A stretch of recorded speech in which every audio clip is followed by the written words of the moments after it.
Hello. In this lecture, we'll be looking at historical narratives, basically the kind of stories people tell about history. Now, one thing that can kind of help us as a kind of review in a sense is to think about what are called the 5 C's of historical thinking. Historians study change over time. We look at the context in which that change takes place to better understand that change and why it happened. And we look especially at causality, right? That is cause and effect. So we don't only look at just change over time, but we try and ask this question, why did it change? And why was that change significant? What did it lead to? We also have to take into mind contingency. Human beings sometimes do things that would surprise us. And sometimes people in one area, in one place, may act completely differently from people in the same area or a different area, different places. Sometimes lots of people act differently in the same time and place. It's curious. People have the ability to choose. Our choices, as Marx said, might be limited by our context, but people still do choose. And sometimes this world is a surprising place. And finally, we try and embrace complexity. Historians usually, when people ask us, they want a simple question to why something happened, usually our first response is, well, it's complicated, or there are multiple reasons why that happened. And that's simply because it's true. Usually things don't just happen for one reason. And it's important for us to understand and embrace that complexity. But that's what historians basically do. But then you have this question, to what end? And by that I mean, what's the point? You're probably not studying history for the money. So why do you do it? What draws you in? What drives the stories you tell or want to tell about the past? Right? Why? Why are you here? And it's good just to take a moment to reflect on that. Why do I want to do history? And one reason why people want to look at history is they want to find what's called a usable past. Right? A usable past. Well, what's a usable past? First of all, understandings of the past that help guide action. People tried this in the past, and this is what happened. It was good, so maybe we should try it again or try something similar. Or it was bad, let's not do it again. That makes sense. Sometimes we use it for inspiration. We look to people who we consider good, who we consider moral exemplars, paragons of virtue, who we should imitate. Who are our national heroes? Right? That's one thing we do. That person, Dr. Martin Luther King faced a lot of difficulties, but he overcame and did amazing things. I can too. Inspiration. Another sense is to give us identity and meaning. Who am I? Right? That's a question we human beings often ask. What's the point of me getting up in the morning? Is it just to eat? Or is there something else? And we can find that in a lot of different ways. We sometimes find that meaning in our country. We find that meaning in religion. We find that meaning in a social cause, things like that. And we understand those things through meaning. Why am I engaged in this social justice movement? Well, it's because of things that happened in the past, injustices that happened in the past that I want to address today. There's also issues of community. History ties us together. What is the history of my community? It could be a local community. It could be a national community. It could be tied to ethnicity, to gender, to religion, something like that. What does it mean to be a member of this community? What should this community do to make things better, not just for us, but for all people? So these are the kinds of things. This isn't the only reasons, but these are oftentimes the reasons why we want to study history. And what's key then, this goes to this idea of narratives, historians tell stories about the past that should be, right, they're real historians, that should be accurate, complex, and useful. Right? So we got to tell the truth no matter what. I can pretty much guarantee that 100% of the time, the truth is complex. It's never simple. But the idea why we focus on one part of history, not another part, is because of the circumstances we face now. So what's useful about this? Right? What's useful about this? Now we have to stress that at the same time we have to remember the problem of bias. So to kind of go back, what if my community let's say my national community, I'm an American citizen. What happens if I discover that in the Korean War, some Americans did something that was really bad? Well, I have to still tell a story that's accurate, even if it challenges how we understand things. I need to tell that story in a complex way, but in order for it to really be useful, to help make the national community, the American community better, and to do a better job in how we impact the world, I have to tell a story that's accurate. If you don't tell the truth, how can it be useful? Right? If everything's based on a lie, what kind of good can we bring from that? So we always have to be careful of the problem of bias, right? We always have to be careful of the problem of bias. So, and we have to be prepared, because sometimes we have to challenge things. We have to challenge how people have understood history, and that can lead to opposition. So there was a major controversy in the early 1990s in which the Smithsonian wanted to have an exhibit on the Enola Gay, right?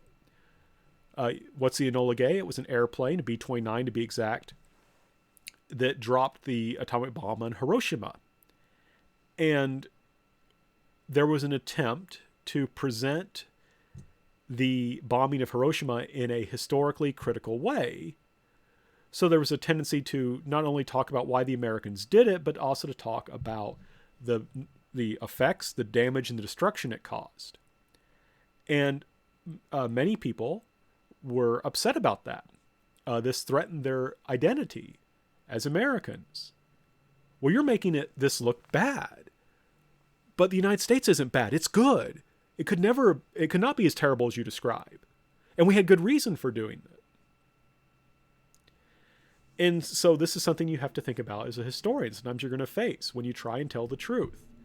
You're going to face opposition. The person who was in charge of Smithsonian had to resign because he fell under so much pressure from people who didn't want to hear this kind of challenge to their understanding of what it meant to be an American. What I can say about this is we should always be accurate. We should always be truthful. We also have to recognize that there are certain times and places in which we should act, right? So we have to be careful about that. Sometimes you have to be, judicious in when you raise issues. But the key thing here is you have to be aware of this, that history is useful, right? History does all these wonderful things, but as we try and tell stories that are accurate, complex, and useful, that can cause problems. Now, like I said, that's focusing on kind of what can happen from the outside. We also have to think about from the inside. We have to be aware of our own biases as historians. Everyone has a bias. Everyone has a certain perspective. I'm biased towards democracy. You may say, well, that's not a bias. Democracy is right and good. You may say, well, yeah, when we all agree, it doesn't seem like we're being biased. But bring in someone from a country that's not democratic, and they would have a very different perspective, perhaps. They would say democracy makes you weak. Or look at the conflicts you have in the United States. Wouldn't it be much better if you had a different kind of government that could prevent such conflict by having stronger laws? Something like that curtailed personal freedoms. Right? So the key thing is we all have a bias. We all have biases, and we just want to be aware of those. And to give you some examples now of narratives and their kind of connection to how we read history and how we can have bias, I want to give you some examples of narratives, of stories people tell about the past and how they can get connected to these issues of bias, to political power, and so forth. So let me give you, I'll give you some examples from Korean history first. I think that makes it a little bit easier and then we'll do the American ones later, because we can be a little bit more objective in a sense talking about Korean history, because most of us aren't Korean or directly connected to Korea. But in American views of Korean history, there's a tendency, first of all, to say, well, it was the Forgotten War, which shows definitely a kind of American-centric view, because for Koreans, it's not forgotten. And also, I think it's fascinating because people keep saying this. I'm like, everyone seems to know, or most people seem to know what the Korean War is. I'm not sure if I would call it a forgotten war. In any case, that's one perspective people take. But for some Americans, when they think about it, they emphasize a kind of patriotic understanding of the Korean War, in which they argue that American intervention in the Korean War saved South Korea and prevented it from becoming just like North Korea. In contrast, other Americans will say, well, Korea was really a prelude to Vietnam. Korea shows how wrongful and destructive American influence overseas during the Cold War could be. Now, what's key about this, there's a couple things I really want to emphasize about these two narratives. Both are connected to a certain political view about how the United States should act. The patriotic version says it's good for Americans to intervene. We do good things when we intervene in other countries. South Korea is a prosperous democracy right now. It would be just like North Korea, this terrible regime which basically is holding its people hostage so that the elites can stay in power. We should intervene. So if you take this view of American history and there's a crisis on the world stage, you're more likely to say, let's intervene. On the other hand, if you see Korea as a prelude to the Vietnam War, you would say, look, this war caused all this misery, all this death. North Korea would not have become as bad as it did without this war, right? They became like this because the peninsula was divided. Korea would have had a totally different history if we wouldn't have intervened, and it maybe would have been better. And look at all these North Koreans we killed. Look at all this damage we did. And if you take that view, you're going to say, well, geez, there's a problem overseas. We need to think about a peaceful way to deal with this. Maybe we shouldn't deal with it at all.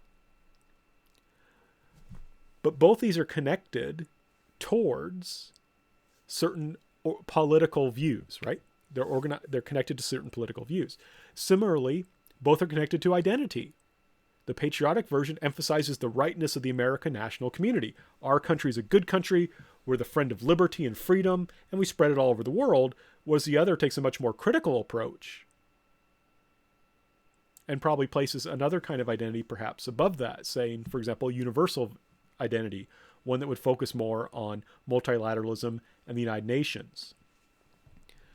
To give you another example, right, from Korean history, Korea was colonized in 1910 by Japan, and the Japanese rewrote Korean history. They wrote how Koreans were incapable of reform and always had to rely on stronger states. They basically said Koreans are just kind of like a sack of rice. They just sit there and don't do anything unless you make them do something. Koreans are inferior people culturally. They're incapable of reform. They've always relied on stronger states. So that justifies us coming in and taking over. See how it justifies politics? It also justifies identity. Who are we Japanese? We are a first-rate nation who has as its duty to help solve other countries' problems, and that gives us the right to take them over. Now, this misses an important point. Koreans did attempt to reform, and I would argue were capable of reform, but Japan thwarted their attempts to reform constantly.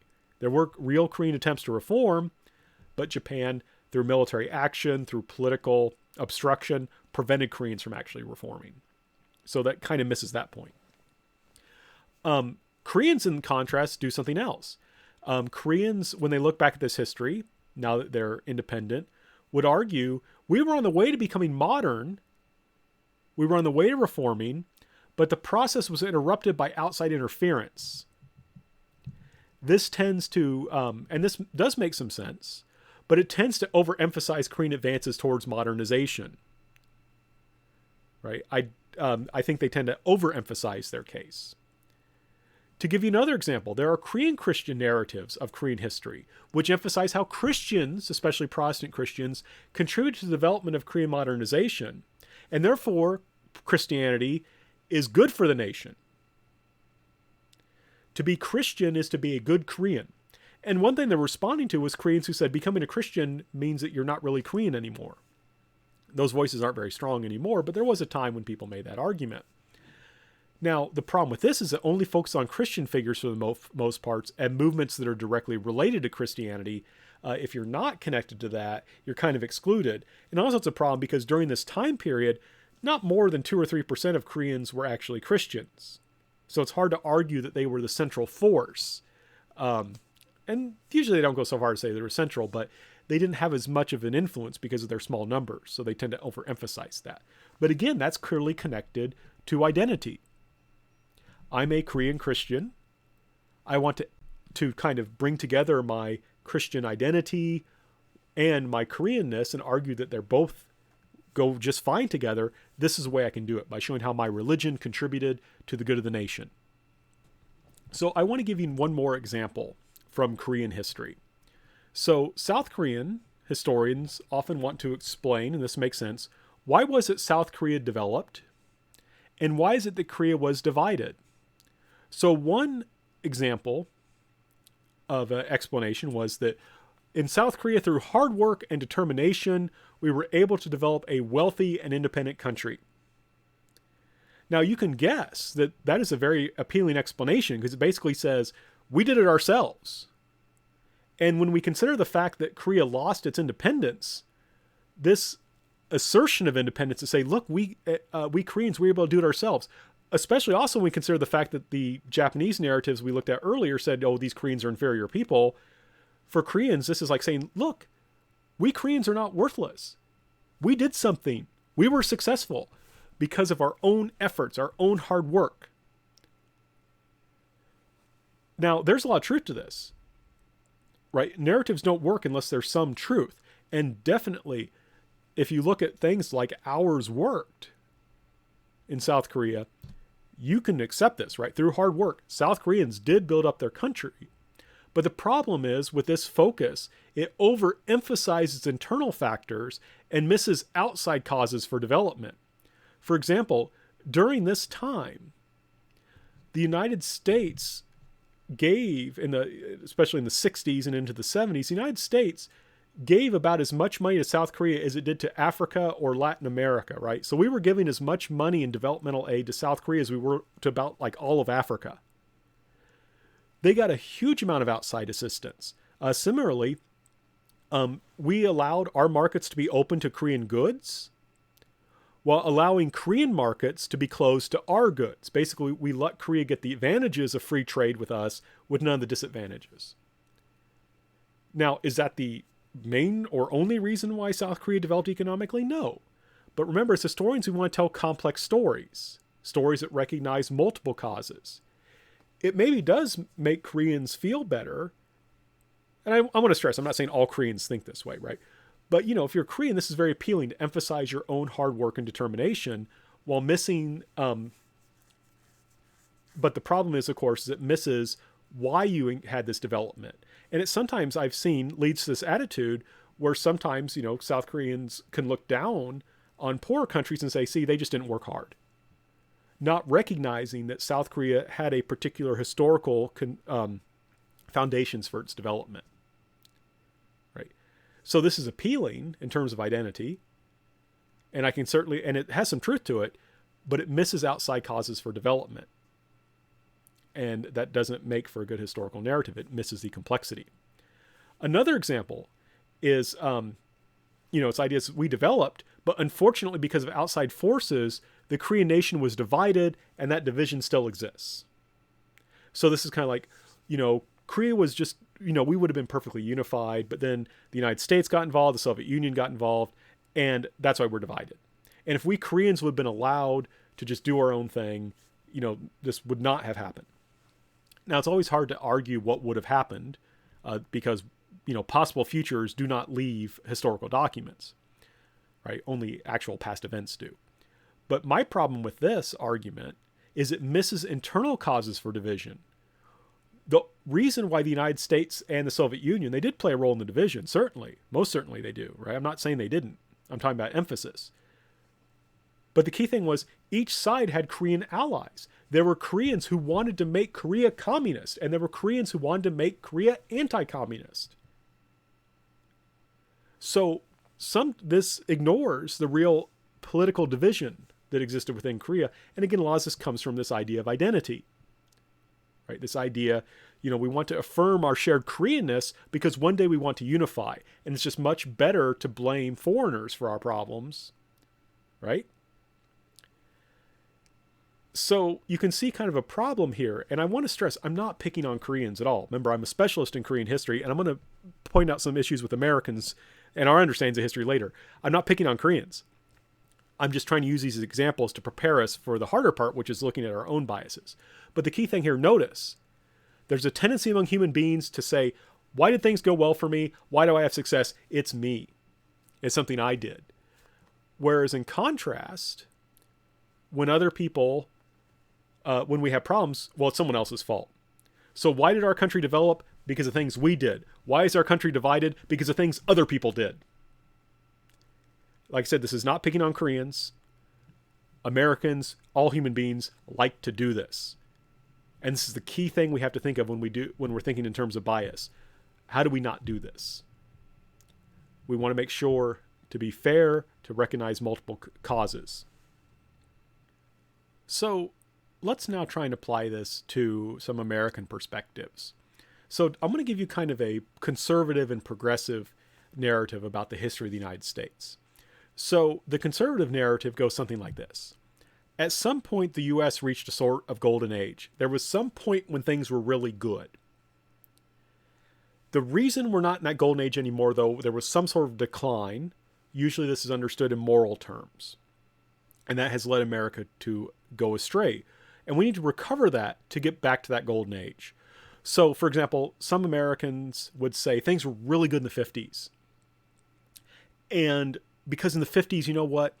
We exercised our rights responsibly. We were religious. We cared about others. We were unselfish. We were thrifty. Right? Especially my grandparents grew up during the Depression. They were extraordinarily thrifty people. And if we want to get back to that, we need to go back to this. You know, we Americans today, we are not responsible with our freedoms. We spend too much money. You know, we need to save more. We need to go back to church. These are all the things we need to do. Then we can recover that golden age. Right? So you have this kind of story. At some point, the U.S. reached a sort of golden age because we had certain morals, perhaps. We lost those morals, and that's caused us to decline. We need to recover that to get back to the golden age. And you can see that that would encourage a certain political view, a certain view about the role of religion in society. Right? So and it's also, of course, tied to identity. Just like Korean Christians might want to show how their religion is good for the nation, American religious people are likely to feel the same thing. But there are some blind spots to this. So a lot of times when people look back to this golden age, you know, if they were to give a year, you could point to something where Americans are suffering and they're not benefiting from this. So for example, if an American were to say, you know, I think the gold age was in the 50s, you could respond, well, how were things for African Americans in the 50s? They're being excluded from the growing economic prosperity in the country. They're still suffering under Jim Crow. They are facing all these difficulties. It's not a golden age for them. And, you know, this creates issues because it's kind of like, and, you know, sometimes these ideals that you're saying are the cause for the greatness of the United States during this time period, ideas of conformity or things like that, that was hurting these people because they didn't conform in a sense, right? They were seen as outsiders. They were excluded because of their race, because they didn't fit the model of what the dominant group, the majority, saw as the way people should look or behave or act or whatever. So this has some blind spots, right? It was a golden age perhaps for you, for your community, but maybe not for this other community. Now, what makes this really complex and why there can be arguments about this is the reality of people's experience. So let me give you an example from my family. My father's father had a 4th grade education. His wife worked as a maid, but they were able to do well enough as a farming family that she ended up that they bought the house where she had worked as a maid. Imagine that kind of upward mobility, right? You were a maid in a house, and then later on you live in that house. You're the owner of that house. It must have been astounding. My grandfather, like I said, had a fourth grade education. But during this time period, university was relatively cheap, and he did well enough that his children who wanted to go to university could, and several of them were able to finish their educations and to do quite well. My father became a veterinarian, opened his own practice, and did very well financially. So for him, this historical narrative is very appealing because it explains what he experienced. And it makes sense. He's like, yes, I was thrifty. I worked hard and I had these opportunities I was able to take advantage of. But again, the problem with that perspective is it misses that other people might not have had those opportunities. But again, the narrative makes sense for people because if it matches the reality of their experience, because you've had your own experiences, you haven't had other people's experiences. That's part of the point of teaching history, is so that you can see the experiences of people different from you. And that's what's so important about having a history in a multicultural, multi-ethnic country like the United States, so we can better understand each other's perspectives. But that's kind of a conservative narrative of American history.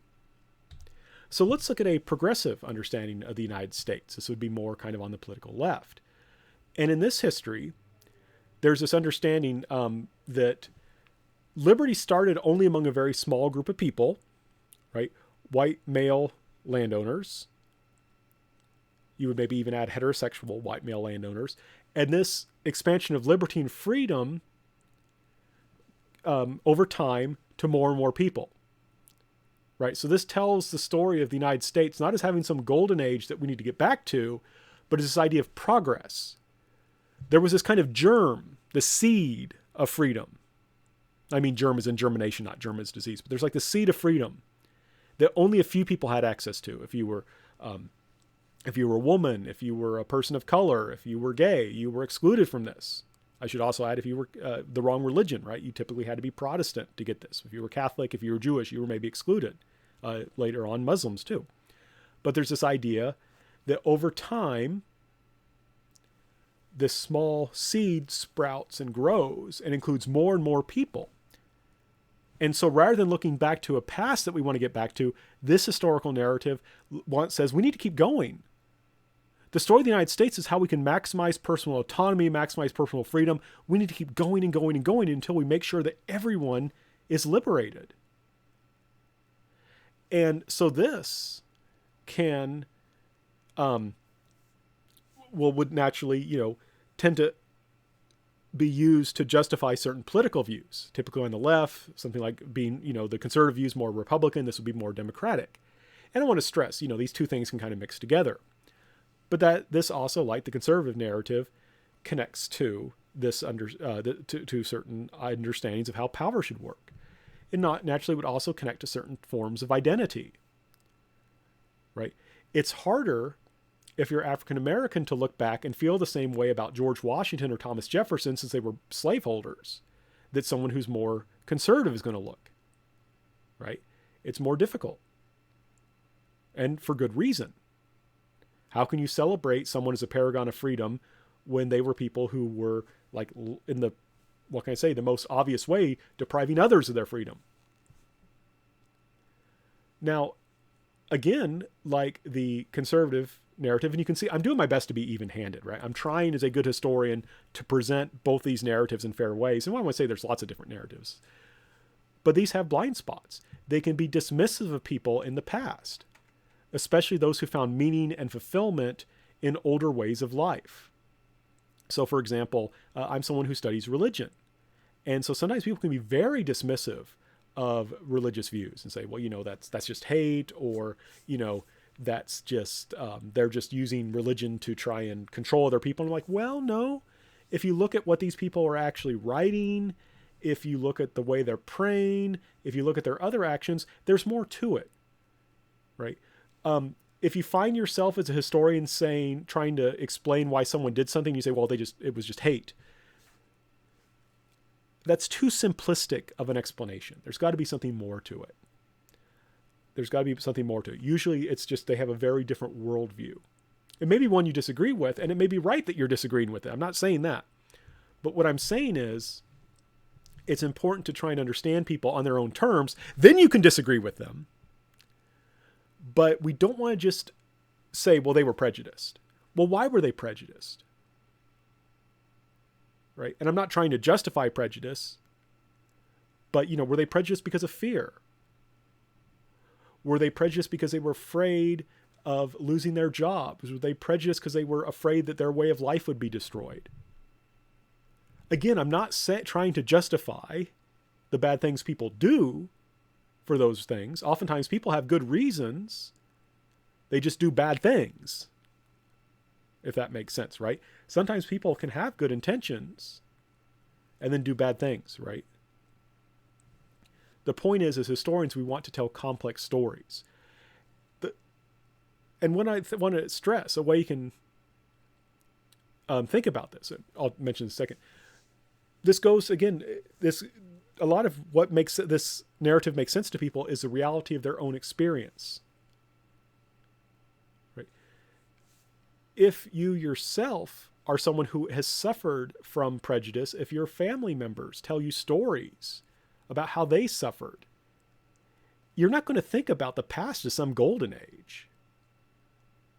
You're more likely to say, yeah, there were some things that were right, but those things need to be expanded. Ideas of liberty and freedom were great. I would like some of them too. Thank you very much. So like I said, it's important to understand the reality of people's experience there.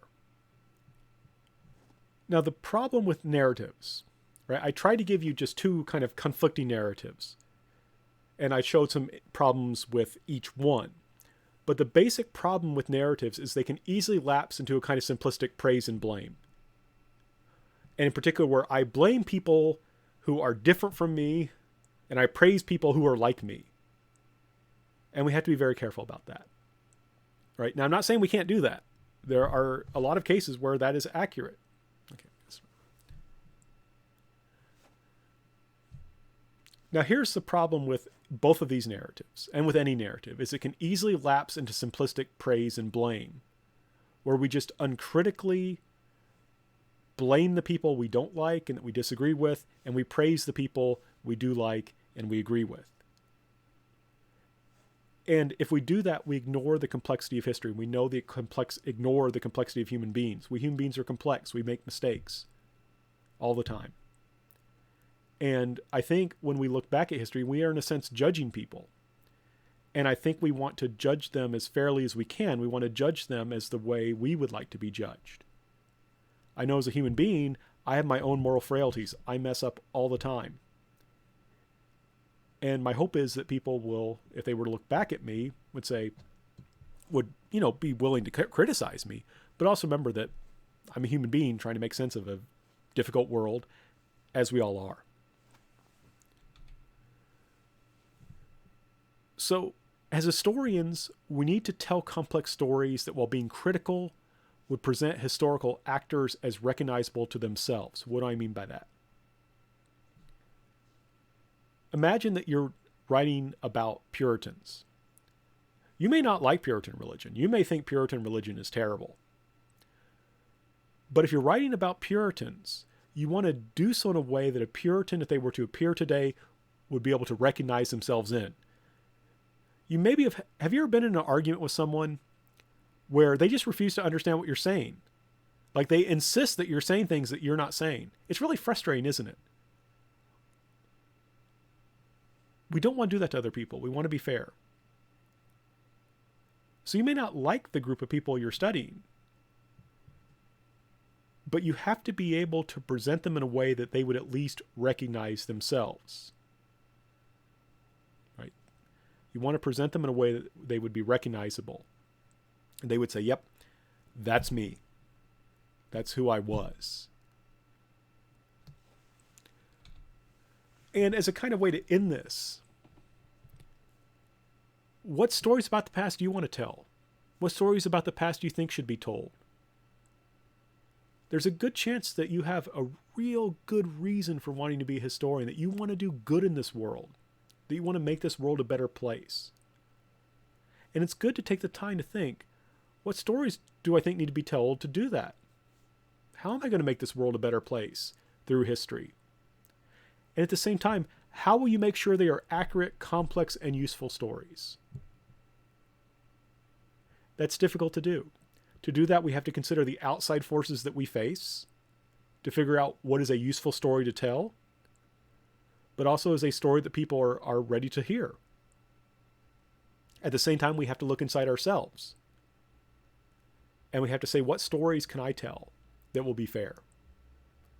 Where I'm not just praising myself or praising the people I agree with and blaming the people I don't like. How can I tell a story that recognizes our shared humanity, even when I disagree with people? Only if our stories are accurate, only if they recognize the complexity of the world we live and the complexity internal to human beings, only then can they be useful. And only then can they achieve your goals. So with all that, I know that was complex, but I hope it's helping you think a little bit deeper about how history works.